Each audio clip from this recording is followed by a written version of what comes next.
Hello students, today we will discuss on some exercise question answer. First question, why should curd and sour substance not be kept in brass and copper vessels? Copper vessels और brass के बर्तन के अंदर हमें curd जो भी खट्टे पदार्थ हैं वो क्यों नहीं रखने चाहिए? क्योंकि हमें पता है कि जो एसिड है वो खट्टे पदार्थों में पाया जाता है। इट मीन्स जो कर्ड है या श्योर सब्सटेंस हैं उनके अंदर क्या है, एसिड हैं और वो रिएक्ट कर जाएंगे मेटल या ब्रास के साथ में और एक पॉइजनस सब्सटेंस बनाएंगे जो कि हमारे भोजन को खराब कर देगा और जो हमारी सेहत के लिए ठीक नहीं है। फूड पॉइजनिंग का रीजन बन जाएगा और कई बार ये डेथ का कारण भी बन जाता है। इसलिए sour substance should not be kept in brass और कॉपर utensils. सेकंड है, which gas is usually liberated when an acid react with a metal? एक मेटल के साथ जब भी एसिड रिएक्ट करता है तो कौन सी गैस उत्पन्न होगी? Illustrate with the help of an example how will you test the presence of this gas? पहली बात तो गैस कौन सी होगी? When acid react with metal they form hydrogen gas. Second है, इलिस्ट्रेट विद इन एग्जांपल। एक example करते हैं हम कि जिंक क्या है, एक मेटल है, सल्फ्यूरिक एसिड क्या है, एसिड के साथ जब हम रिएक्ट करेंगे तो जिंक सल्फेट और हाइड्रोजन गैस बनेगी। और अगर इस प्रोड्यूस गैस को we pass through soap solution and bubbles come out and we bring a burning और कैंडल और match sticks and a sound of pop is come, it means the produced gas is क्या है, hydrogen gas. अगर हम इस उत्पन्न हुई gas को साबुन के घोल में से निकालें और जो बबल्स बाहर आ रहे हैं उनके नज़दीक कोई जलती हुई दिया सलाई या मोमबत्ती लेके जाते हैं और पॉप की साउंड आ रही है, इट मीन्स जो प्रोड्यूस्ड गैस है वो हाइड्रोजन है, क्योंकि हाइड्रोजन गैस क्या है, पॉप की साउंड के साथ जलती है।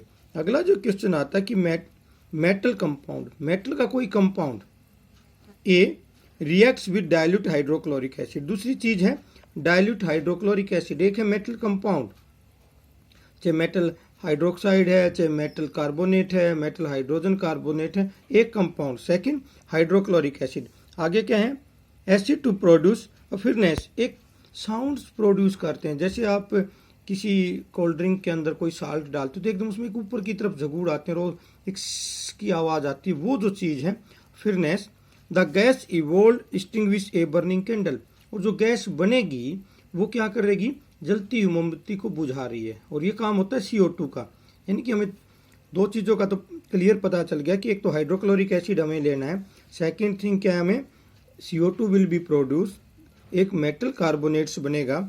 और right a balanced chemical equation for the reaction if one of the compound form is a calcium chloride.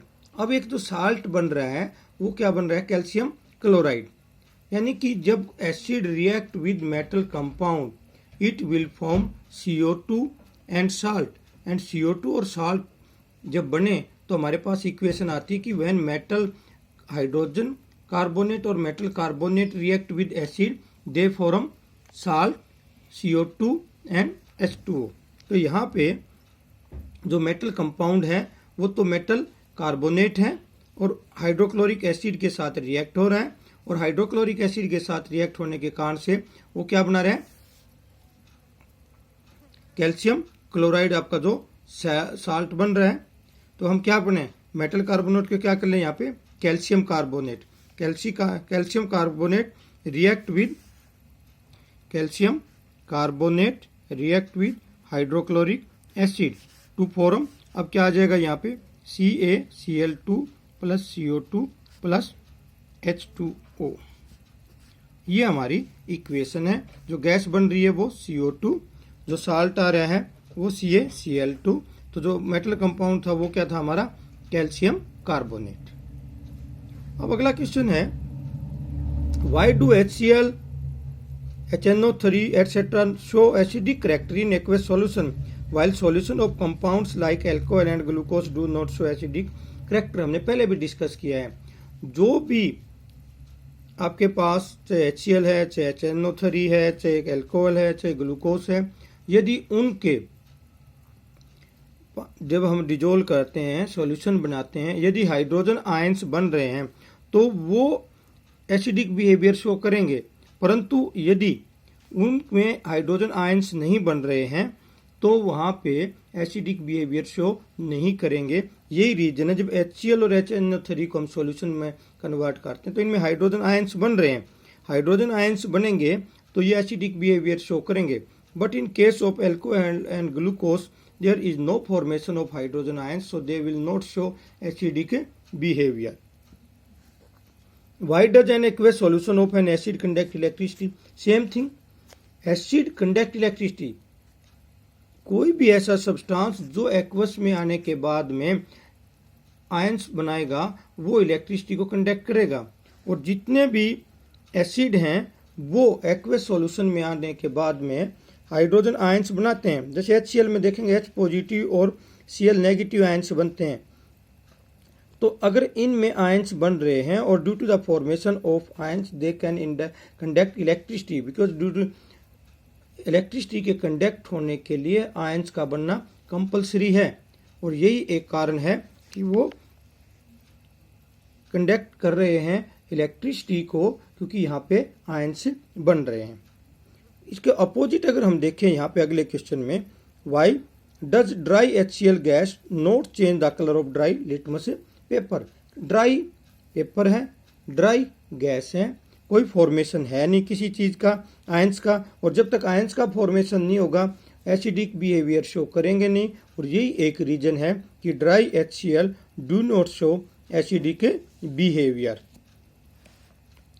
अगला क्वेश्चन था आपका कि वाइल डाइल्यूटिंग एन एसिड हमें क्या मिलाना चाहिए, कि हम एसिड में वाटर मिलाएं या वाटर में एसिड मिलाएं। तो यहाँ पे पहले लिख रखा है कि why is it recommended that the acid should be added to water not water to the acid. अगर एसिड ज़्यादा है वाटर कम, हमें धीरे धीरे उसमें मिलाएंगे तो एक highly exothermic reaction will take place. परंतु अगर हमारे पास में वाटर ज़्यादा है और उसमें धीरे धीरे हम एसिड मिला रहे हैं तो जो एक्सोथर्मिक रिएक्शन है वो इतनी ज़्यादा हीट प्रोड्यूस नहीं करेगी।